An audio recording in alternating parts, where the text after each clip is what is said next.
Hello guys, नमस्ते सभी को, जोहार साथियों। आज हम बात करेंगे आदिवासी समाज के बारे में। आदिवासी समाज आज़ादी के बाद भी इतना संघर्ष क्यों कर रहा है, उनको उनकी मांग, उनका अधिकार क्यों नहीं मिल रहा है, ये जानने के लिए हम भारत आदिवासी पार्टी महिला अध्यक्ष कोमल दीदी से बात करेंगे।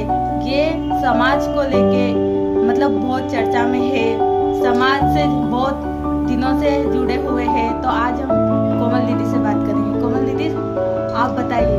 जय जोहार। मैं कोमल धोपिया, वर्तमान में भारत आदिवासी पार्टी बनी है तो मैं उसकी महिला विंग की प्रदेश अध्यक्ष हूँ और काफ़ी समय से एक सामाजिक कार्यकर्ता भी रही हूँ। जैसा कि हमें किरण ने बताया कि हमारा समाज, जो आदिवासी समाज है, वो आज़ादी के बाद भी संघर्ष कर रहा है। तो संघर्ष कर रहा है से मतलब ये है कि जब संविधान से पहले भी आदिवासी समुदाय को कई सारे अधिकार प्राप्त थे, संविधान बनने के बाद में भी कई सारे अधिकार प्राप्त है, लेकिन वो उन अधिकारों के लिए आज भी संघर्ष कर रहा है।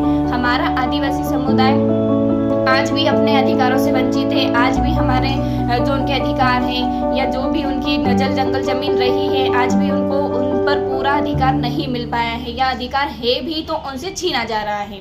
तो हमारा समाज आज भी इस प्रकार से संघर्ष कर रहा है, बहुत प्रताड़ित हो रहा है, बहुत शोषण का शिकार हो रहा है, बहुत सारे अत्याचारों को सह रहा है।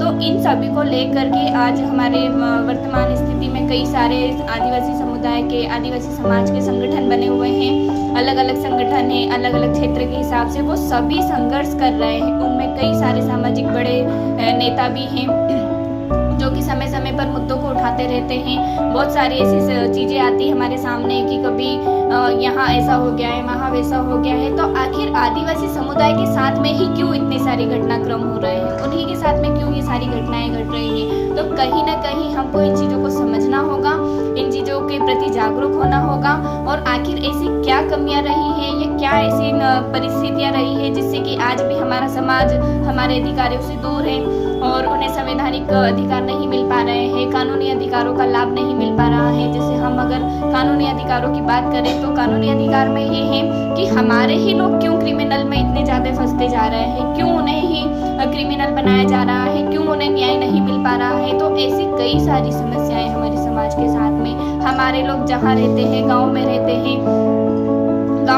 हैं, उनका पलायन हो रहा है, बहुत ज़्यादा उनको गाँव को छोड़कर इधर उधर जाना पड़ रहा है। एक समस्या ये है। दूसरी समस्या है कि शिक्षा से वंचित है वो लोग। आज भी शिक्षा का स्तर ना तो सुधरा है और ना ही शिक्षा व्यवस्था अच्छी है। स्वास्थ्य व्यवस्था को देख लीजिए, आपकी स्वास्थ्य व्यवस्था बिल्कुल भी नहीं है हमारे क्षेत्रों में, हमारे आदिवासी समुदायों में।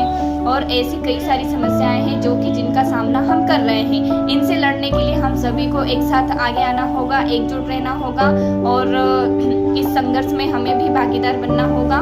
तो आप सभी से मैं एक ही निवेदन करूंगी कि जहां कहीं भी आपको लगता है कि हमारे समाज के साथ में, हमारे समुदाय के साथ में कुछ गलत हो रहा है या हमारे समुदाय को हमारी आवश्यकता है, तो आप सभी को साथ आकर खड़े होना है, उन्हें उनके अधिकार दिलाना है और उनकी समस्याओं का समाधान करना है। थैंक यू दीदी। दीदी ने जैसे बताया कि मेन बात सबको संगठित होना पड़ेगा, दूसरी बात सबको शिक्षित होना सभी को आवश्यक है, क्योंकि हमारे लोग बहुत ही पीछे हैं, कोई भी जागरूक नहीं है इस मामले को लेके कि आदिवासी समाज के साथ इतनी सारी समस्या क्यों होती है, उनके अधिकार क्या है, उनकी मांग क्यों जल्दी पूरी नहीं होती है।